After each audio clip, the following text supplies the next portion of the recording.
These changes are just, in my opinion, very disrespectful for all of the reasonable working orgs in tier 2. Once you get to tier 2 and you are aiming for the big leagues, that's when you have to put in enough effort that you need to be paid for your time. You need to be dedicating yourself to the game. Is there still enough incentive to continue investing? Who are we? Ascend!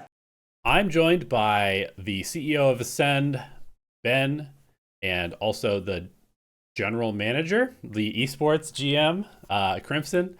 And we are going to talk a little bit about the changes to Tier 2 and the changes to Ascension and Challengers that Riot has announced this last week.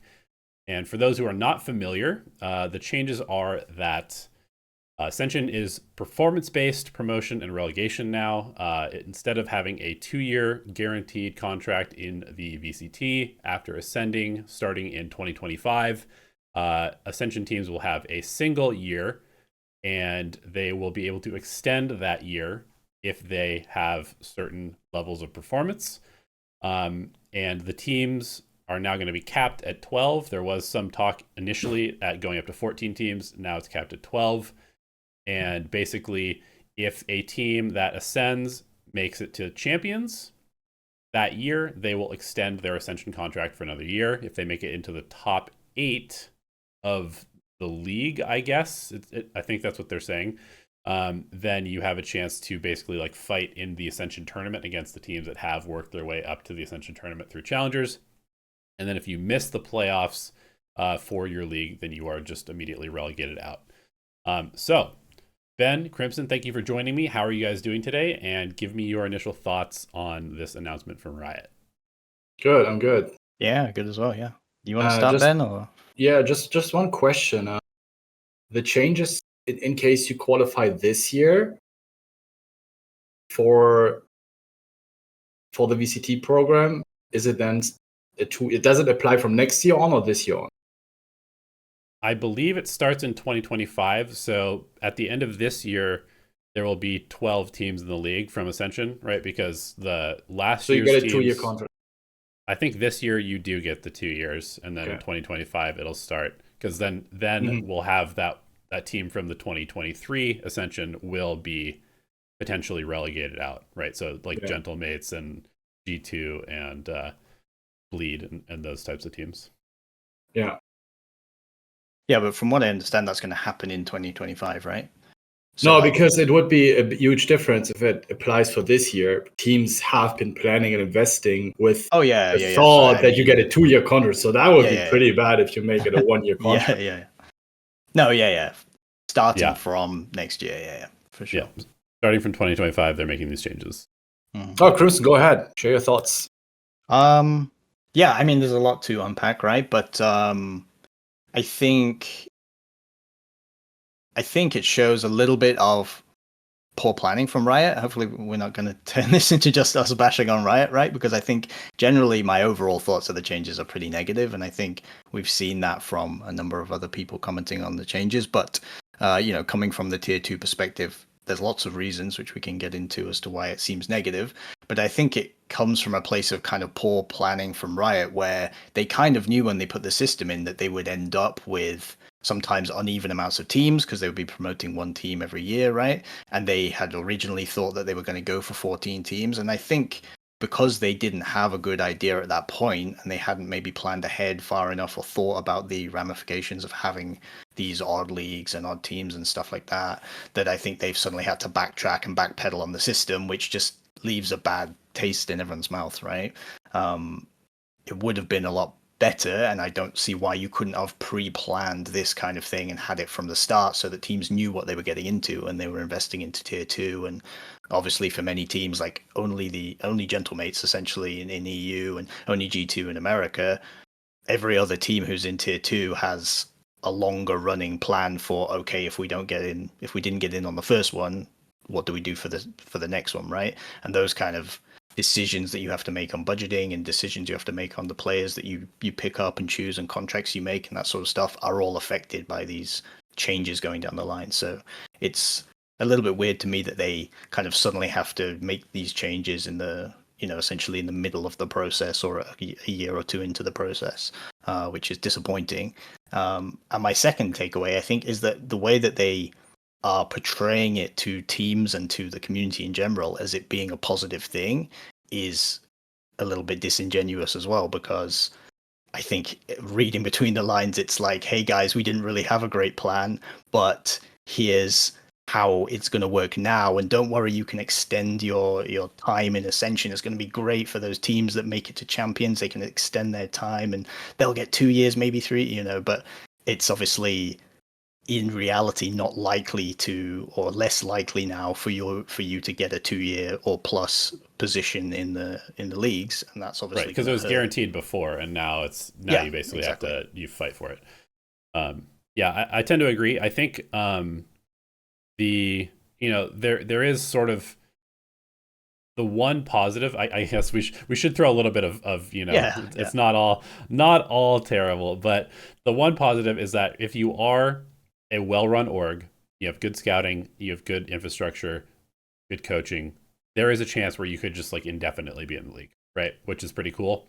And so, especially if you have good performance for like maybe 2-3 years, and then the contracts for the original VCT teams expire, maybe you have some teams that are kind of, for lack of a better word, a dumpster fire, and maybe they just kind of get relegated out by Riot, and then the partnership slot gets extended to you potentially.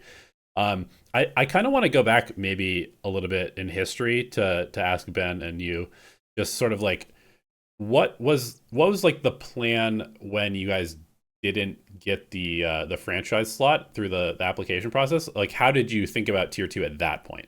I think we had higher hopes for tier 2 than materialized, right? We put a lot of faith into Riot's, words about building the infrastructure in tier 2. We knew that, okay, like, we'll try for Ascension. We knew we had a really good shot for Ascension in the first year, but we also had the idea that, okay, even if we don't make it in the first year, we can continue to, compete in tier 2 and aim for the Ascension slot the second year, and that's fine.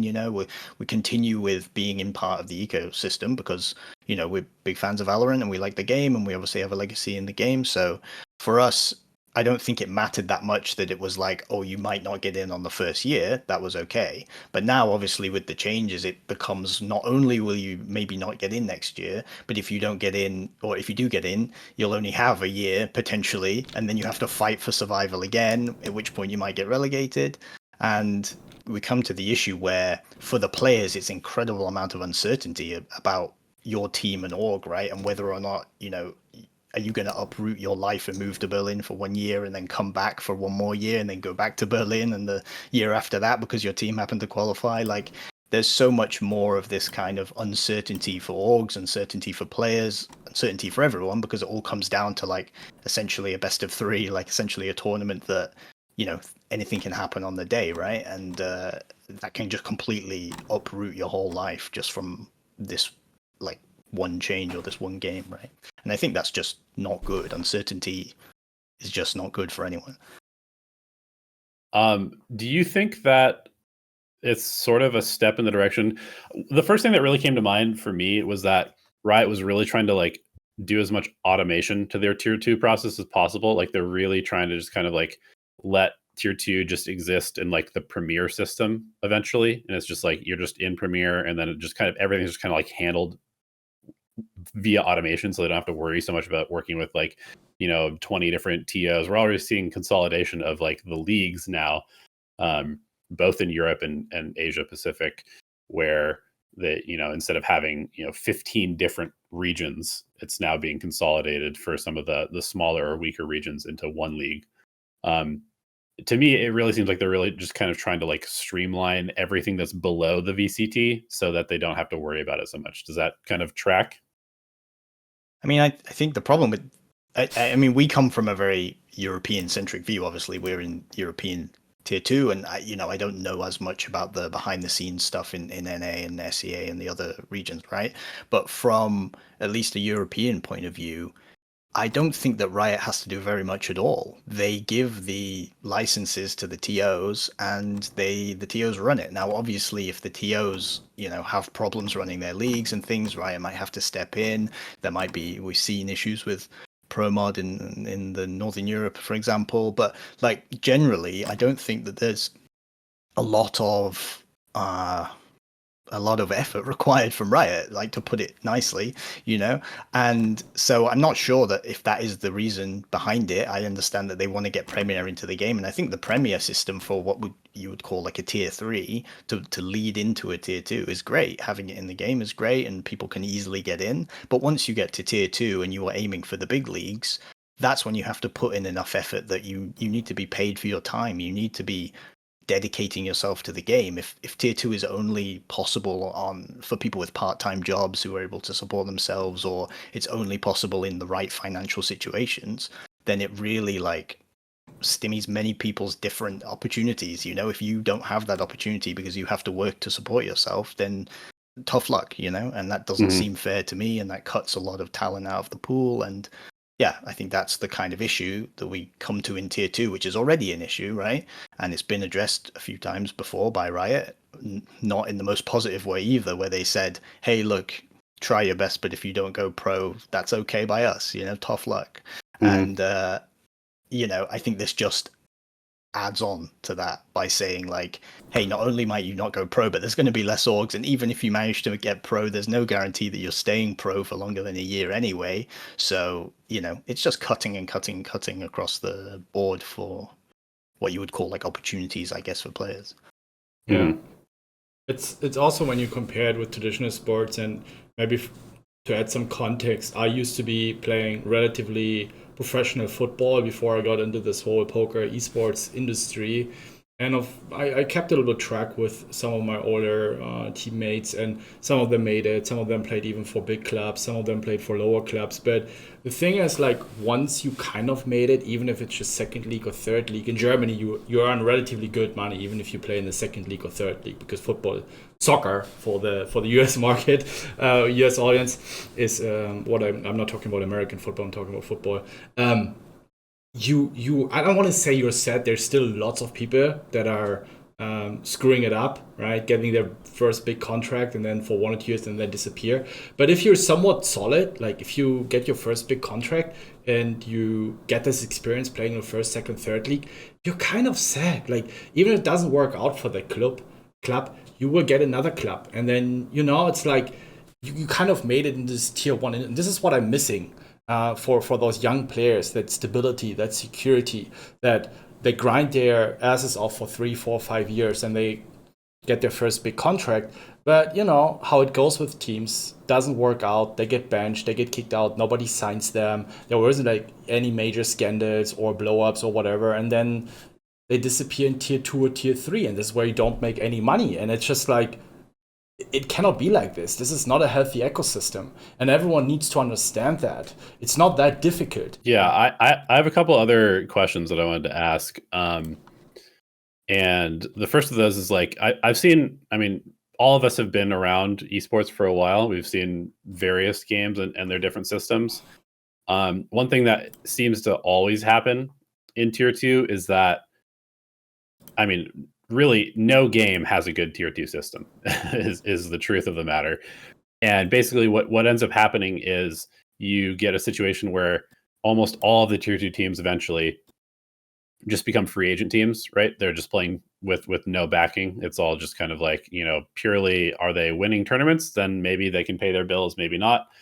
And then eventually it gets to like the end of the season, or like the Ascension tournament in this case for Valorant, and only then do orgs step in and be like, all right, let's buy this slot, basically, right? Where they sign them for the Ascension tournament. Like, we'll get you a boot camp, we'll pay you for this month. It's like such a good deal for the orgs and such a bad deal for the players in that sense. But it's also a really bad deal for the orgs, right? Because there's no like long lasting legacy or anything. They just kind of like swoop in, maybe pick up a team that gets to Ascension, and then that's it if they don't make it. Do you think that that's probably what's going to end up happening for the vast majority of tier 2 in Valorant?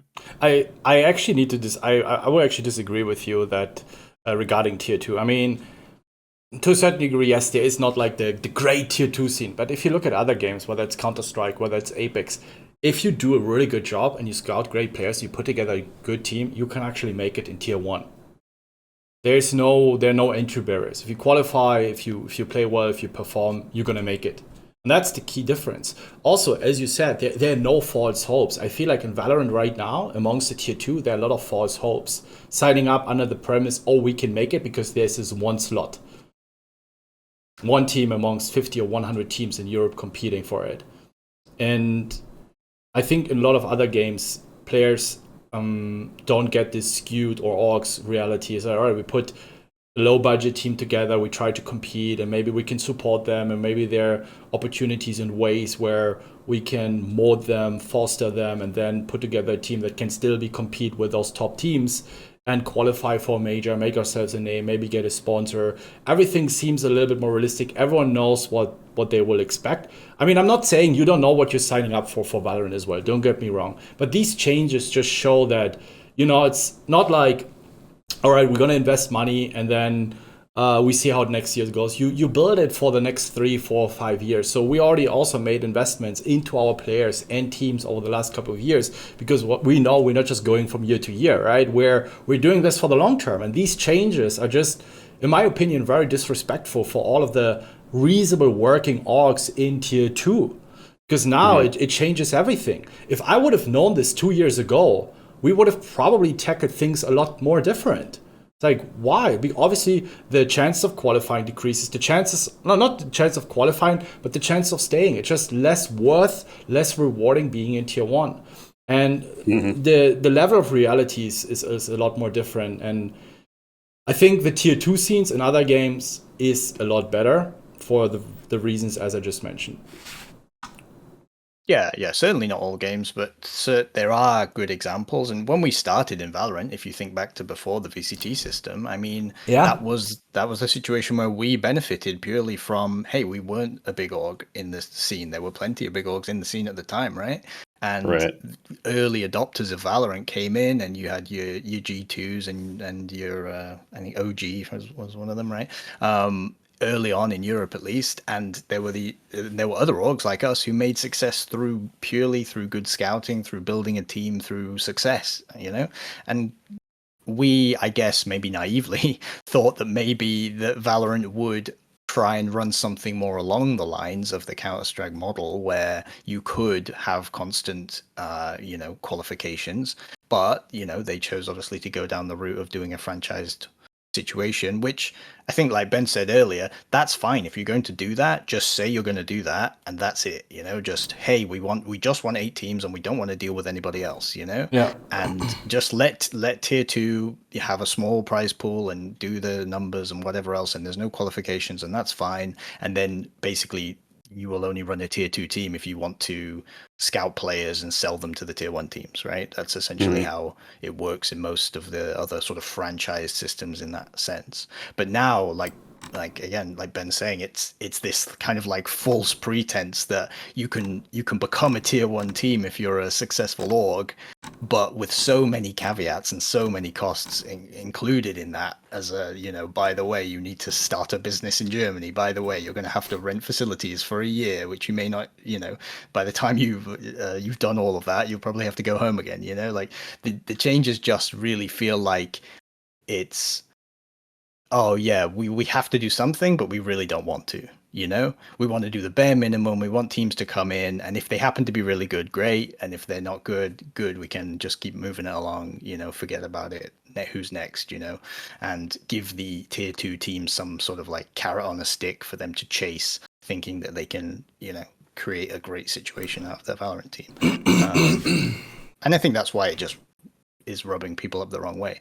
I mean, I just wanted to mention, extra bad for some of the like less, I don't know, financially stable regions as well, like LATAM teams, and for the Americas League, obviously it's much more expensive for a Brazilian team to have to move to LA than a Dallas team, for example. And there's probably a lot of that in Europe as well. Like moving to Berlin from Austria is probably not that hard, but moving to Berlin from, I don't know, Bulgaria, for example, is probably a lot more difficult. Yeah, I think we benefit obviously from the EU in Europe, but not all the countries are in the EU that participate in the league. Certainly, like issues with the visas and things. I don't know. It's already difficult to, obviously have to do that for a team when we see this already with VCT players who weren't able to secure the visas in time, etc. But it is such a daunting prospect to have to do all that. I mean, it was anyway, right? Let's not forget that you would have had to have done this for a 2-year contract anyway. But the fact that you do all of that stuff and it might take you a number of months, you play the season, which again is not the full year. You're not there for 12 months playing. You're there for the season. And then let's say quite likely you go home. Quite likely, right? You might win Ascension again, but basically the chances now of you staying for a second year are severely diminished. Yeah, I was really wondering actually about whether this is sort of like kind of like a low key incentive for these, kind of like there was like the Ascension / partnership agreement things that you could do with the team. And I was wondering if this is just kind of like a way of them being like, well, you can get in as a team from, again, I'm just going to use like Americas as an example, a team from like Chile through the LATAM Ascension, and maybe you win the Ascension there, but you don't have enough money to actually move your players to LA.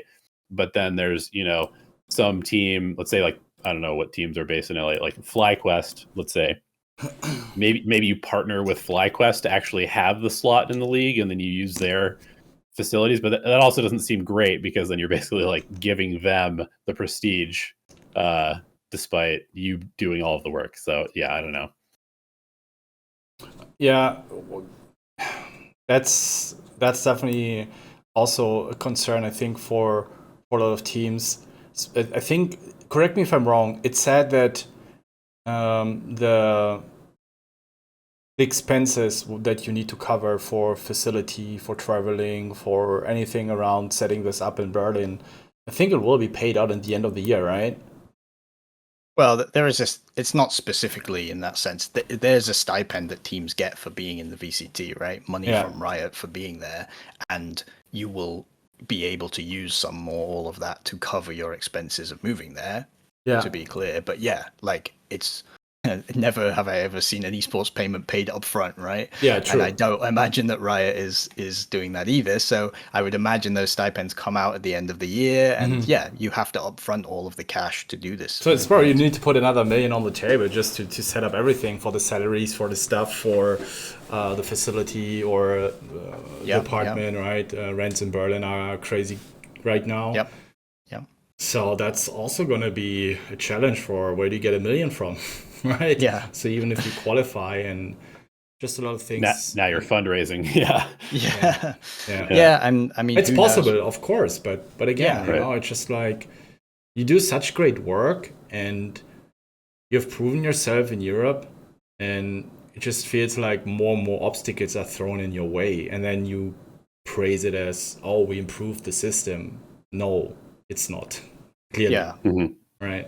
I don't think, there's any orgs out there that think this is an improvement, right? And I think they're just trying to spin it towards the players, or like to the community in general, that it adds this performance element. But that's not what people wanted. They wanted the performance element to get into tier 1. I mean, orgs, they wanted more performance elements that allow you to get the tier 1 opportunity, not stay there after you've earned it. And that's what they're reducing, Yeah, so I did want to ask also about the addition of a third stage to the Challengers League after Ascension, which extends the calendar for, like more action for the tier 2 teams. I mean, realistically, the prize money in these Challengers stages is not enough to really sustain a team. So I'm just kind of curious, like, how you would even think about the stage 3. Not enough is even an over exaggeration. It sounds like we're almost there. Like it covers 50. It's like 1 or 2% of what you're spending a month if you do well, right? And if you really get those top place finishmen, then I mean, it was like for one of the splits 10K. Every org has different cuts. I think 6K. For first place in Surge, at least. I mean, they vary between regions. So it's like an org gets between 1K and 3K, depends on what kind of contract you have. for like a three month season. So if you do a bit of math for the salaries, 2, 3, 4K per player per team, like, it doesn't cover anything. It doesn't cover anything. Yeah. It's definitely not great, but I guess my question is like, so we have Ascension in September, right? So the Ascension thing happens, and then there's just like this next stage, which I guess gets people moving again. Maybe the teams that didn't ascend then just have to like retool their rosters during this stage. Like, I mean, this is again another. Again, I sound like I'm hating on Riot all the time, right? They've done a lot of good things, but this is just a PR thing by Riot, because in Surge we already had this third stage, which was just an off-season tournament where Surge brought all the teams from. We played it last year, but not all of the regions had that, and not all of the different TOs had that, so they're just making it mandatory. But it's not the case that Riot has gone, hey guys, we've had this great idea, third split to fill your time and stuff. I mean, those things existed already. It's just that not everyone had access to them. So yeah, great that everybody now gets to play in like a third split, and obviously we want more opportunities to play, and we want more opportunities to create content and get eyes out on the team and all of the rest of it. But I don't think that they're doing anything revolutionary to suddenly improve the system. I mean, on a positive note, in the EMEA changes now, they've changed it so that at the end of each split you will play a challengers tournament against the other EMEA teams. So pretty recent that just came out as well. So there is now 3, I think, opportunities during the year to play against other international teams instead of just at Ascension. And that is a good change, I think everybody's happy with that. I don't know how the logistics are going to work exactly. I know that our TO, the guys that run Surge, have already been kind of like back to the drawing board to work out how to fit everything into the schedule, including an international tournament. But at least that is a positive change. That comes with the downsides of like bringing the Spanish and Portuguese and Italian league together. But I also, from our point of view, I don't think that that's necessarily a downside, because having more regions spreading out the wealth, so to speak, is not necessarily good, So I don't think the Italian and Portuguese leagues were particularly well funded or supported by orgs. So bringing them into the Spanish scene and bringing the players the opportunities to play in Spain without being imports is good as well. So there's a couple of positive changes that came for the EU scene specifically that also come, under the shadow of the global changes that are less beneficial, right? Sure. Maybe also, sorry, go ahead. I was just going to say as well, I think it's worth pointing out, I think that these global changes negatively affect EU more than they affect other regions, because when you're talking about NA, you're talking about the tier 2 NA scene being just one region. You talk about NA and you talk about just is it 12 teams that play in the NA Challengers League, right?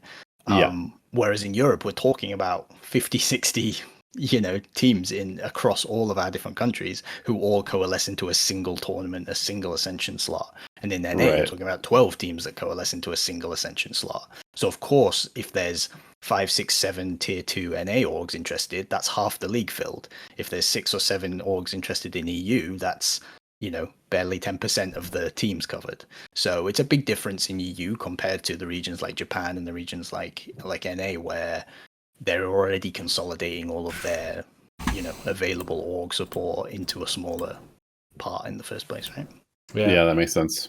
Yeah. Maybe also to give a bit of context, because we have talking a little bit about the prize money and orgs investing that much, and the financials of an org. How do they make their money? How does this business model look like? And essentially, you're trying to. There are multiple ways, merchandise, sponsorships is obviously huge, right? You're trying to win partners that support you financially, and in return, you give them advertisement on Twitch with your teams, with your streamers, right? That's explains it in a nutshell. And so it's very important to be in an ecosystem where you can also discuss it with your partners, right? This is the model, this is the viewership. That's why for Polaris last year, when they cut off the games, remember, I think it was last year, Polaris, when they turn off the streams and the broadcasting of the games. They weren't really broadcasting all of the games. That's terrible for orgs, because you go into the sponsorship talks, you say, hey, we have this format. For example, we have our Valorant podcast where we can do placements. We have our content creators, we have our players, we have watch parties, etc. All right, in our short form content, you have different formats that you discuss with your partners where you can do sponsorship integrations. Now, when things like this happen, like last year, this is pretty bad because in the middle of the season, in the middle of the contract, then one of the formats that you might have discussed that, hey, we can give you exposure on our match days and gets that amount of viewership, and suddenly that disappears. And now with these kind of changes, it might potentially also be a lot less attractive for sponsors, right? Which I think is less of a problem for us, to be honest, because if you look at us, we have our Valorant podcast, we have great content creators, we have this Elevated guy who's fantastic, we got TMV and some other German creators, right? So we can offer a lot of opportunities, and this is something where we pivoted towards 2 or 3 years ago, where we wanted to position ourselves less dependent on the results of our teams to still provide great marketing and sponsorship opportunities for our partners.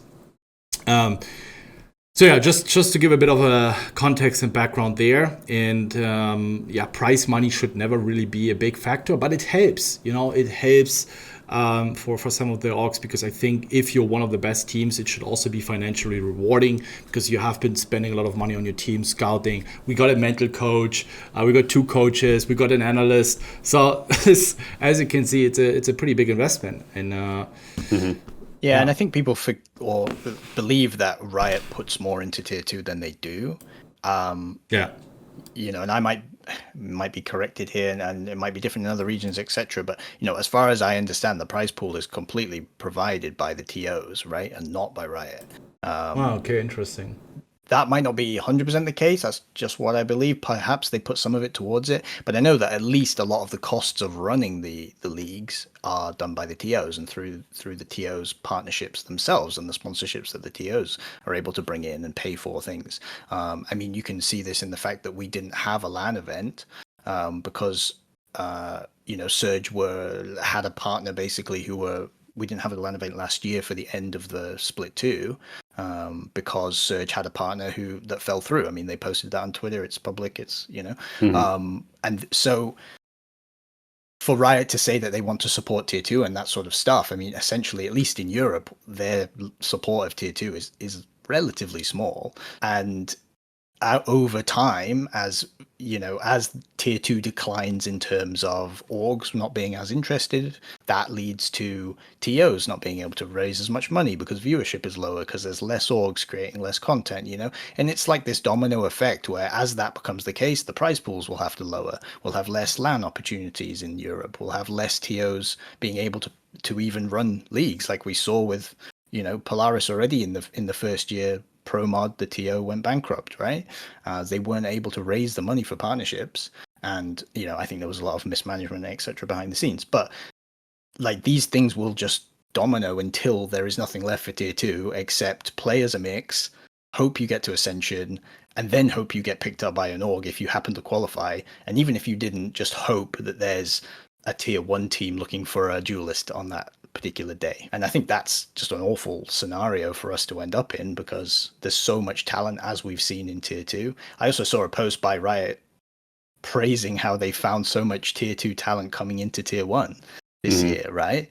And I'm thinking like, yeah, through the effort and work of the TOs and the organizations in tier 2, I think that's the result of that's where these players come from. I don't think they come from a well-supported tier 2 grassroots network that Riot has created at this point. And, and I think that they are only changing things in a way that suggests to me that it's only going to get worse, right? Without being too much of a doomsayer and etc. But it's the same as many people have said on Twitter. I mean, I just want to reference Marco, who is the CEO of UCAM.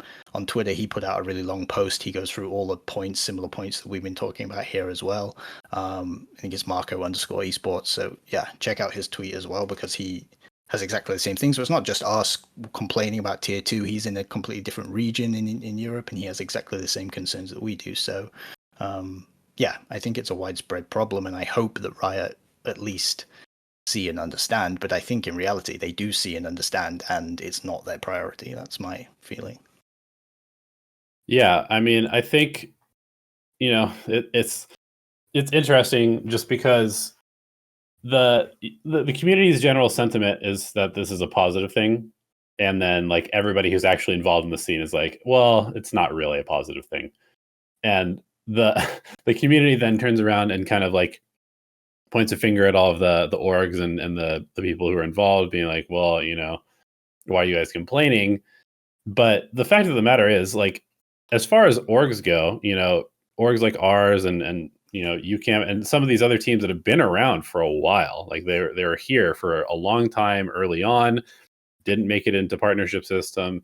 It's not like you guys stopped investing in the game. Like you said, you've essentially had like tier 1 talent in the team in perpetuity, even though all the players got poached by other teams that did make it into the partnership system, retooling the roster, continuing to invest in top tier coaches and support systems for the players. So it's not like the effort has gone down, but the reward has certainly gone down for that effort.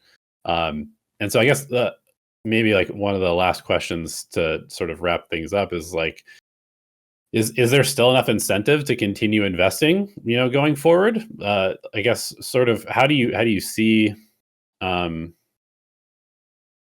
to end on too pessimistic of a note, like how do you see things in the next couple of years? That's a good question. I mean, things are evolving quickly right now. We have other regions stepping in big time. We see the Esports World Cup, MENA. I know there are also a lot of critical voices. This is something for a different debate. Fact is, it's happening, and we will see. And I think it's good. This is very, very good. More regions, more people, organizations, TO.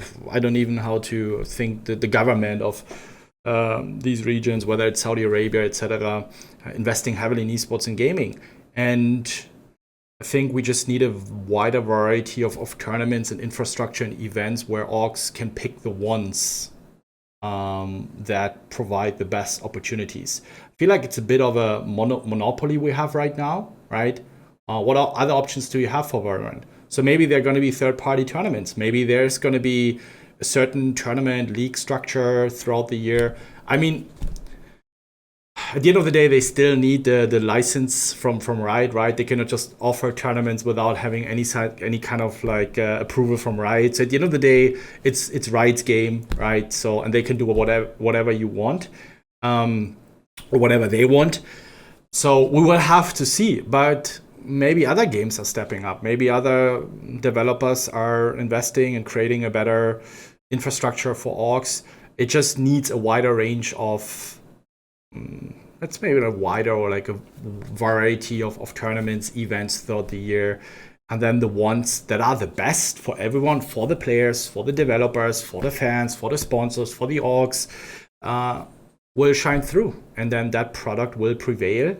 I mean, right now, you don't really have any other opportunities, right? If you want to be in Valorant, you have to go through that system. You have to qualify for the challengers, or if you have a slot, you have to compete in challengers to move up. There aren't really any other opportunities. And I think that's never really a good sign. Of course, again, it's reality. We're not delusional, right? Can do whatever they want. And it's like, take it or leave it. All you can do is just to criticize, but also be productive about it. Be in terms of being solution oriented. There was one more point I wanted to mention out, and this is definitely a good question. And I also I'm curious what Crimson has to say about how we see this moving on forward. But all I can say right now is we will have to see. We will have to see. Mm-hmm. We will reevaluate after the end of the year, or at the end of the year. I would actually prefer we have a similar system to NA, that from these challenger leagues, you take the best 2 or 3, and then you have one unified EMEA challenger league with 15 teams, right? 2-3 teams from each of the regions. And then you compete. And you have the top 10, top 12 VCT in tier 1, and then you have the top 10, top 12, top 15, whatever in tier 2. And then they compete for the best slot or best 2 slots. I don't know, whatever. And for those teams, you also provide a certain base support, a bit of a budget for the orgs, that then they will commit to the salaries. It's not so much effort for logistics. It's not so much, yes, it requires probably some people in order to communicate and handle the finances and whatever, but it will also have a lot of benefits and save them money. I think if we talk generically, right, without talking about Ascend's plans, because it's something we still have to sit down and talk about, etc., right? But I think generically you will see less investment from orgs and you'll see less orgs. Some orgs will potentially drop out because the reward is no longer worth the risk. And other orgs, I think, will just lower their investment into the scene, whether that's through less salaries, less boot camping, less coaching staff. You know, I think that there is no other response to this kind of news than to lower your investment moving forward, and that just negatively affects the players, and that's what those are the people that get hurt at the end of the day. Less salaries, less opportunities, less development of the players. It hurts the tier 2 players and it hurts tier 1 eventually, because those players, the pool of players is lowered and tier 1 no longer has the opportunity to see these woots and these narrates come in from the tier 2 and dominate the scene. And I think that's also a downside. We see it in League of Legends, where for a long time the recycled level of talent, or the importing of talent from other regions because there just isn't tier 2 talent available, becomes, at some points it was absolutely like the same recycled teams and players over and over again, with maybe one rookie coming in, and I really would hate to see that in Valorant, in a newer game, in a format that's very popular with younger people and popular with people who can make a career out of this if you're really good. For them to like stagnate and just never be able to find opportunity would be really, really sad. Yep, I agree.